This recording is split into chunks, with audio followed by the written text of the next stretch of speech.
Assalamualaikum warahmatullahi wabarakatuh. Selamat datang di podcast C A K R Cakap Podcast. Jadi hari ini kita bakal ngebahas tentang kesehatan mental. Jadi menurut kalian kesehatan mental yang baik tuh kayak gimana, guys? dimulai dari Ciki dulu deh. Oke, jadi menurut gue kesehatan mental yang baik itu jadi kondisi di mana kita tuh bisa mengenali diri kita dengan baik, terus kecerdasan emosional yang bagus. Lanjutin. Dan kesehatan mental yang baik itu di mana kita sudah bisa mengendalikan emosi kita. Dan menurut Kiara apa? Ya kurang lebih sama sih, kayak kita bisa mengontrol emosi dan amarah kita, terus supaya bisa apa ya? Apa tuh? Saya lanjut. Kurang lebih juga sama kayak kita lebih pede kayak berinteraksi sama yang lain, itu salah satu kesehatan mental juga. Ya. Tapi kan kadang ada hal-hal yang bisa ngerusak mental. Kayak misal ada yang dari internal, ada juga yang dari eksternal. Kalau eksternal tuh ada juga yang kayak bullying kan juga bisa merusak mental kan. Benar. Apalagi ya kalau eksternal. eksternal tuh bisa bullying, terus bisa dia nggak nyaman sama lingkungannya mungkin karena dikucilin, ada tekanan, jadi dia nggak nyaman sama dirinya sendiri juga. Mungkin dia dapat tugas banyak, terus dia nggak bisa ngendaliin Dia itu, jadi dia burnout. jadi stres berlebihan, sendiri. itu bisa mempengaruhi kesehatan mental. Terus ada lagi nggak kalau dari internal gitu? Internal mungkin keluarga bisa jadi ya. Background keluarga Mungkin bisa. nggak ada peran orang tua yang cukup untuk dia, jadi dia nggak tahu nih dia mau mencurahkan emosinya, mau mencurahkan curhatannya tuh kemana, jadi kebanyakan dia mendem sendiri. Nah, terus kayak kalau misal dia lagi overthinking gitu, kayak dia nggak tahu gimana cara ngendaliin perasaan negatifnya itu. Benar. Nah, untuk gimana caranya supaya kita bisa ngejaga kesehatan mental itu sebenarnya bisa dilatih, teman-teman. Kayak misal mungkin kayak journaling atau ngenalin diri lebih dalam lagi supaya kita tahu emosi kita tuh kayak gimana sih gitu, yang kita rasain kayak gimana gitu. Dan belajar kontrol emosi juga, walaupun itu sebenarnya susah banget sih, karena Iya sih, benar. itu sebenarnya ada ilmu-ilmunya yang tersendiri ya. Apalagi kita remaja labil, Iya. kita tuh masih susah banget buat ngontrol diri kita sendiri, karena salah satu faktor utamanya karena kita belum mengenali diri kita sendiri nih teman-teman. Si gambling, jadi kita nggak tahu nih ini kita sebenarnya kenapa sih gitu. Terus kadang ada juga yang self diagnose, itu tuh nggak boleh, guys. Jadi kayak misal kita tuh lagi stres, terus kayak kita baca-baca di Google diagnosis penyakit mental yang gimana, terus akhirnya Nyimpulin ngediagnosis sendiri itu Nah itu sebenarnya nggak bisa boleh. bikin stres sendiri. Iya, jadinya kayak overthinking. Aduh, jangan-jangan gue depresi, jangan-jangan gue Apalagi di bipolar. Google tuh suka over gitu ya, kalau misalkan kalian search kayak harusnya tuh nggak kayak gitu, tapi dilebih-lebihin dari Berlebihan. informasi di Google-nya. Makanya kadang kalau misalkan mau ngecek kesehatan mental tuh harus ke profesional, biar kita nggak psikolog atau Psikiater. profesional yang lain. Terus sekarang tuh ada kan kalau dulu kan mungkin kita harus ke dokter kayak ngantri gitu-gitu, tapi sekarang tuh udah ada aplikasi khusus, kayak misal di Relief tuh juga ada gitu, pokoknya yang kayak online jadi kita bisa curhat gitu di situ tanpa harus ke tempatnya langsung. Berarti menurut kalian lebih efektif gak kalau misalkan lewat online gitu? Lebih efektif sih, karena dari segi waktu dia lebih fleksibel kan. Terus mungkin ada sebagian orang yang introvert dan takut untuk berinteraksi langsung, untuk menceritakan apa sih yang dia rasain, apa sih yang dia keluhin. Jadi mungkin dia bisa lebih leluasa dengan konsul secara online. Ya, menurut Kiara gimana? Apa tuh? Ya, tentang aplikasi Konsul online ini Kalau lebih menurut efektif gak? gua sih lebih efektif ya, kayak tadi dibilang Aca.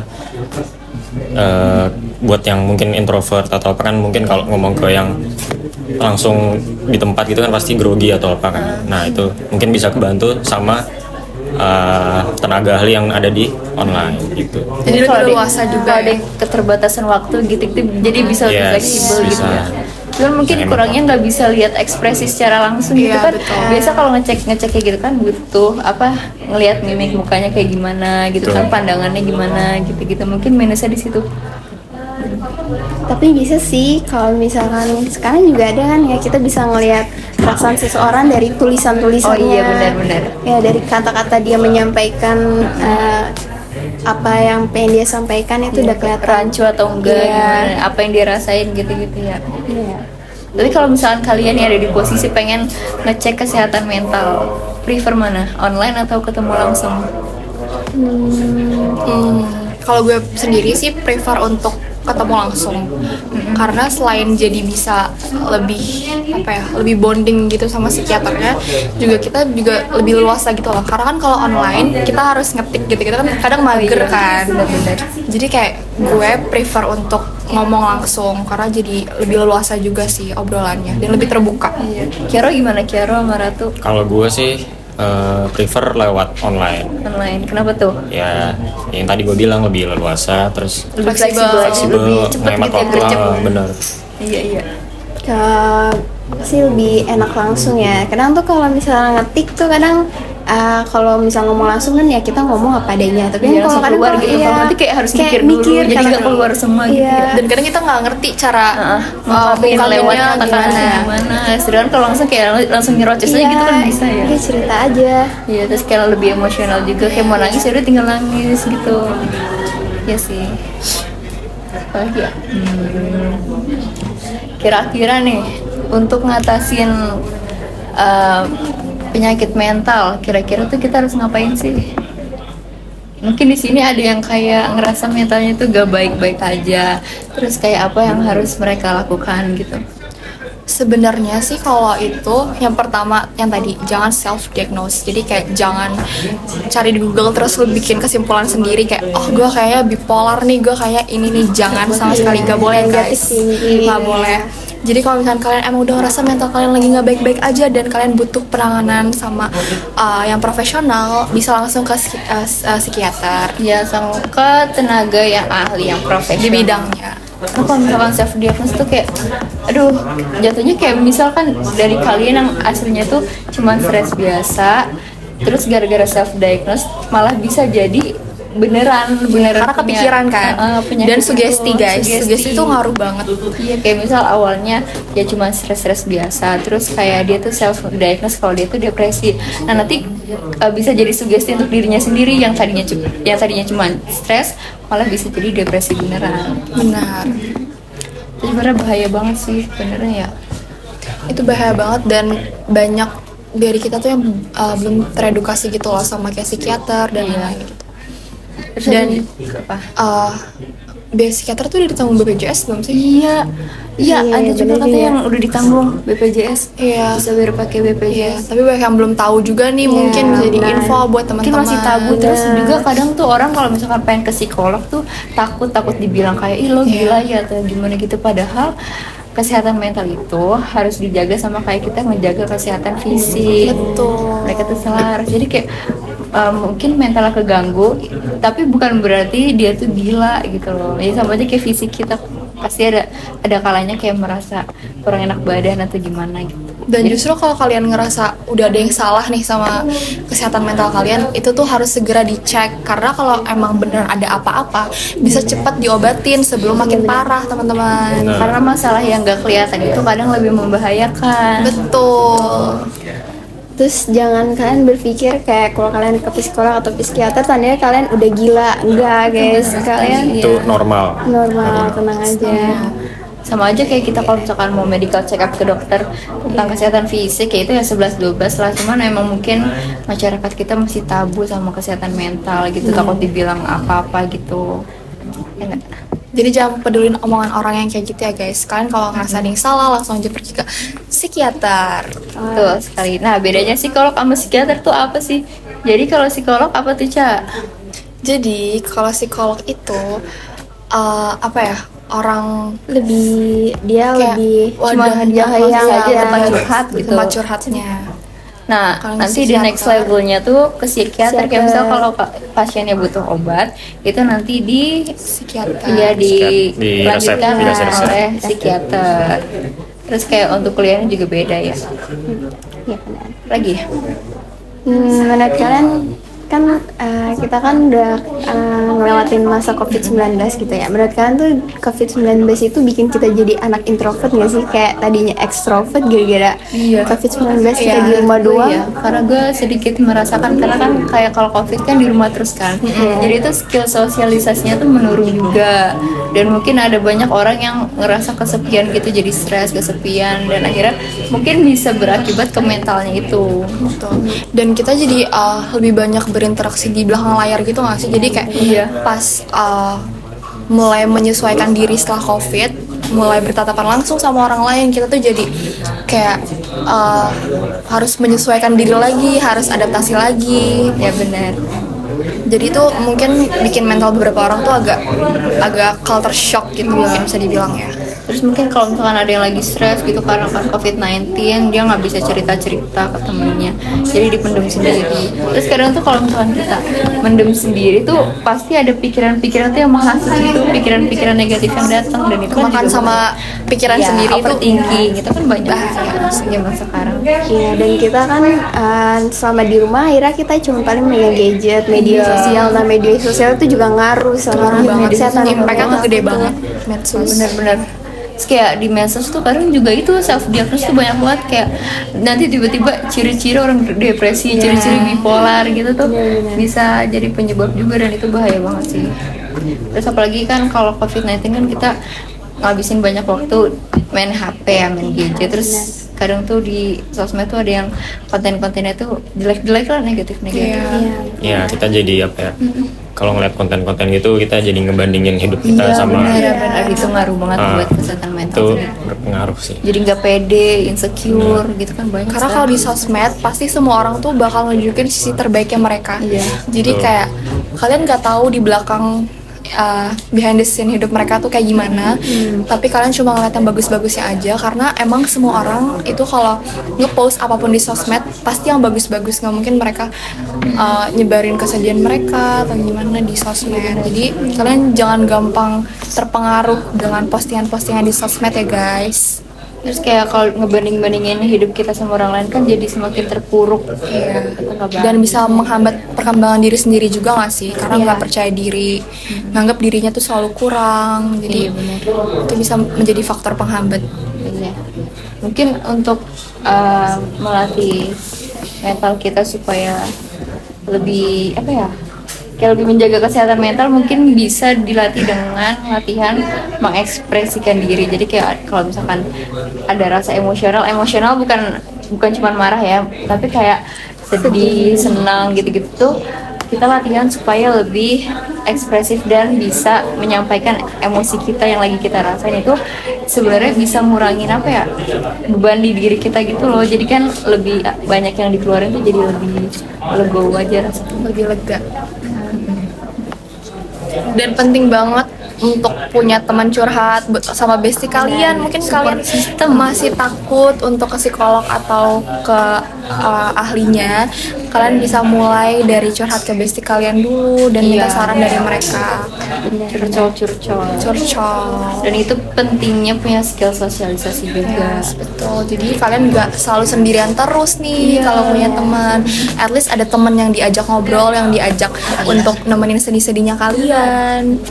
Dan untungnya di zaman sekarang tuh orang-orang lebih terbuka tentang kesehatan mental gitu ya. Sudah lebih aware Kan ya. kalau dulu kan bener-bener Benar. tabu banget itu kan, kayak orang kalau misalkan mentalnya lagi terganggu dibilangnya gila gitu. Jadi orang-orang jadi takut untuk nge-ekspresin apa yang lagi dia rasain, apalagi untuk pergi ke tenaga profesional. Karena sekarang udah lebih terbuka kan pemikiran masyarakat. Bener-bener. Sudah lebih teredukasi juga. Betul. Sebenarnya orang-orang juga jadi lebih aware sama kesehatan mental karena adanya sosmed. Jadi sebenarnya sosmed ini punya apa ya, sisi plus dan minusnya juga sih. Iya. Terus kayak mungkin tenaga profesional bisa lebih apa ya, mudah nyampe Mengedukasi gitu, di banyak tentang kesehatan platform. mental ya. Mungkin udah banyak bisa ngubah stigma masyarakat dari yang tadinya tabu banget sama kesehatan mental, ini sekarang lebih open minded lah masyarakatnya gitu, teredukasi. Kan sekarang banyak tuh kayak dokter-dokter di TikTok yang bikin edukasi kayak tentang kesehatan mental. Iya. Terus kayak cara ngadepinnya gimana sih kita masa-masa puber, remaja, caranya biar kita bisa lebih ngontrol emosi diri kita, gimana caranya. Itu udah banyak banget guys kalau kalian cari di Google. Tapi dengan syarat carinya tuh harus difilter ya. Jadi jangan ditelan mentah-mentah. Jadi bukan kalian gak boleh cari di Google, cuma Karena banyak kayak informasi. iya, kita jadi harus lebih bisa ngefilter yang mana bisa yang kita ambil, yang mana yang nggak usah gitu. Iya, pinter-pinter aja. Terus kayak sekarang tuh di sosmed kan udah negesin banget kalau self diagnose itu berbahaya banget. Jadi ya kita jadi lebih tahu lah sekarang. Ada yang punya pengalaman dulu kayak gimana? Mungkin ada kayak apalagi pas zaman COVID kan, kayak mungkin pernah merasa terpuruk atau gimana gitu. Nah, akhirnya bisa ada di titik sekarang. Ini kalau dia dulu tuh awal masuk 34 kan kayak awal kita udah mulai tatap muka lagi kan. Terus kayak gue bingung kayak ada temen yang ngobrol, gue bingung pengen ngikutan tapi gue nggak tahu caranya gimana. Padahal sebenarnya Cara untuk nimbrung ke mereka gitu. Padahal sebenarnya kan ya udah ngobrol aja apa yang mau diobrolin kan, atau mau kenalan gitu. Kayak kadang bingung juga mau kenalan, kayak bingung ngucapin apa ya gue sama dia. Takut Buat dibilang awal- freak, iya, kayak awal sokap kenalan. gitu ya. Iya. JBJB. Itu wajar sih. Apalagi kita masih shock kan. Tadinya kita cuma berinteraksi di belakang layar, sekarang kita harus dipaksa untuk bisa bersosialisasi secara normal lagi. Jadi itu hal yang wajar banget sih menurut gue. Apalagi dulu kan pakai masker ya, terus pas Iya. sekarang kan udah lepas masker, jadi kayak apa yang ngontrol mimik muka tuh kadang juga kayak kagok gitu. Jadi sekarang kita bisa baca ekspresi teman-teman kita nih yang lagi sedih, Iya, benar. lagi senang. Jadi kita bisa lebih aware sama apa yang lagi mereka rasain. Betul. Dan untung sekolah kita tuh juga aware banget sama bullying atau kayak perundungan. Dan sekolah kita adalah sekolah ramah ramah anak SMA Negeri 34 Jakarta. Yeay. Dan kita tuh sekarang juga ada apa ya? Apa sih yang tim untuk pengaduan kalau misalkan ada bullying Iya.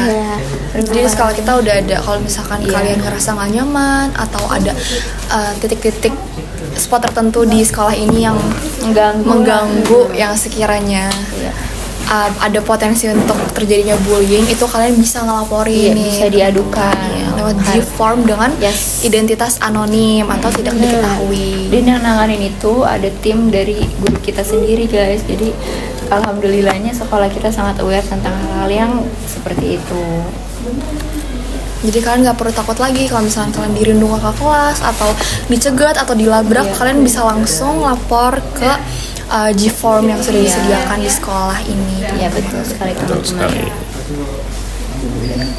Kayak sekarang gue jadi kayak lebih aman gitu kalau sekolah di sini. Gak tau kenapa, kayak tadinya kayak takut nih gimana kalau misalkan gue berinteraksi dengan ini dan akhirnya berdampak negatif bagi gue atau nggak dianya, terus kayak gimana. Kayak kalau mungkin dulu kan sekolah gue SMP mungkin nggak ada kayak gitu ya. Karena online juga sih kan kita kan waktu itu. Nah tapi kan kalau sekarang kan udah tatap muka dan sekolah udah mulai mau ngelindungin kita, apalagi yang dibully, wah itu seneng banget. Jadi kita ngerasa aman, nyaman gitu, kayak berinteraksi dengan siapapun ya udah kita berinteraksi selagi positif ya, kita seharusnya nggak perlu takut di bully atau di apapun itu gitu kan. Ya kalau amit-amit mungkin terjadi seperti itu udah ada perlindungan gitu.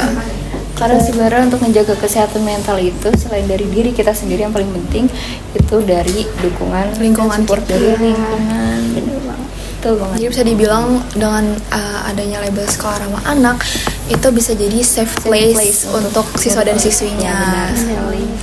Jadi kita jadi terasa punya wadah untuk ngadu gitu-gitu. Dan kita nggak perlu takut lagi tentang hal kayak gitu karena langsung bisa diaduin dan diproses sama pihak yang berkaitan. Dan kita juga sering dikasih edukasi tentang ya anti bullying gitu-gitu yang tentunya biar teman-teman juga nyaman sekolah di sini. Oh iya, dan kita setiap hari Kamis tuh ada yang namanya bina karakter nih kita ini. Jadi kita tuh selalu dikasih materi tentang eh, gimana sih kita sebagai siswa dan siswi untuk aware terhadap lingkungan sekitar kita, tentang bullying dan yang lain-lain. Jadi siswa dan siswi di 34 ini diharapkan untuk sudah bisa lebih peka lagi nih terhadap lingkungan sekitarnya, karena kan sudah sering dikasih materi nih pas dibina karakter. Jadi untuk menjaga kesehatan mental orang lain itu juga kita harus jaga kesehatan mental kita sendiri, karena kalau mental kita rusak kita bisa melampiaskan ke orang lain. Benar. Tuh, apalagi sekarang kan kalau di sosmed kan kita gampang banget ya di orang lain, mungkin yang dari di luar negeri gitu. Kalau ngebully tuh gampang banget lah sekarang, bisa dari sosmed. Makanya itu kita harus ngedidik diri kita gimana supaya bijak dalam menggunakan sosmed dan berkata-kata supaya nggak mengganggu kesehatan mental orang lain. Apalagi di sosmed tuh gampang banget kan, kalian mau hate, komen itu gampang banget, tinggal diketik doang terus dikirim. Iya. Dan bisa pakai fake account dan lain-lain gitu, itu bahaya banget teman-teman. Jadi kalian jangan lakuin itu ya, karena mungkin menurut kalian itu nggak berimpact untuk kalian, tapi itu berimpact gede banget buat orang yang kalian hate comment. Jadi kalau mau komen atau bertindak itu dipikirin lagi ya, dan harus harus bijak dalam menggunakan sosmed. Tapi kalian pernah nggak dapet hate comment gitu terus? Komen. Pernah. Untungnya belum sih. Pernah. Iya. Pakai fake account atau gimana? Iya, fake account. Jadi ya nge-DM gitu. Nggak DM, komen. Jadi waktu itu gue upload video foto di Instagram feeds, terus dia kayak komen apa ya, lupa, intinya kayak so apa gitu, so cantik dia, kalau nggak so cantik, dan dia itu komennya di 3 akun yang berbeda. Jadi dia bikin tiga akun berbeda. Waduh.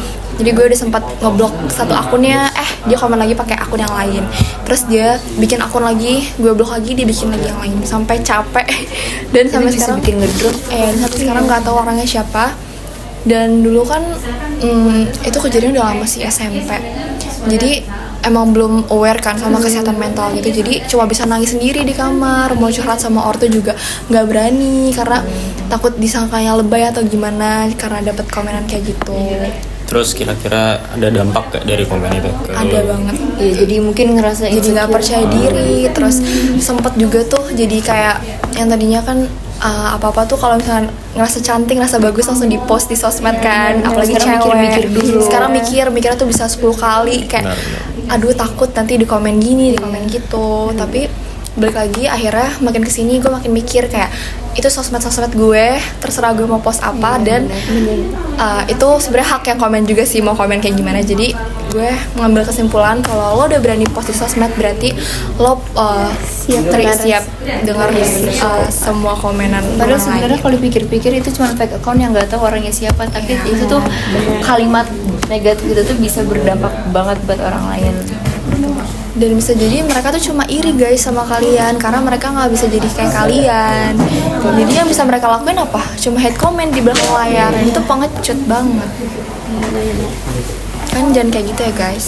Kebayang gak sih artis-artis luar negeri gitu yang dikenal orang pasti banyak juga dapet hate comment, dan mereka untuk melindungi dirinya ya harus benar-benar ngerti dirinya sendiri, terus kayak emang paham lah sama dirinya sendiri, terus pasti mereka juga banyak ngasih afirmasi positif buat dirinya supaya nggak gampang terpengaruh sama kata-kata negatif dari haternya itu. Dan harus tahu sih value diri kalian itu. Jadi kayak kalau misalkan orang ngejelekin diri kalian tapi kalian tahu nih value diri kalian, ya kalian gak akan insecure karena kalian tahu yang dia omongin itu hanya omong kosong. Sebenarnya diri kalian tuh gak kayak gitu, karena balik lagi yang tahu diri kalian adalah kalian sendiri Kita bisa bedain mana fakta, mana opini teman-teman. Itu untuk diri kita sendiri, untuk kesehatan mental kita sendiri. Paling itu aja sih dari podcast kita hari ini. Ya, jadi itu aja pembahasan kita kali ini tentang kesehatan mental. Semoga bisa bermanfaat bagi kalian. Semoga pembahasan ini punya poin-poin penting yang bisa diterima oleh kalian. Sekian dari kami, podcast C A K R. Dadah.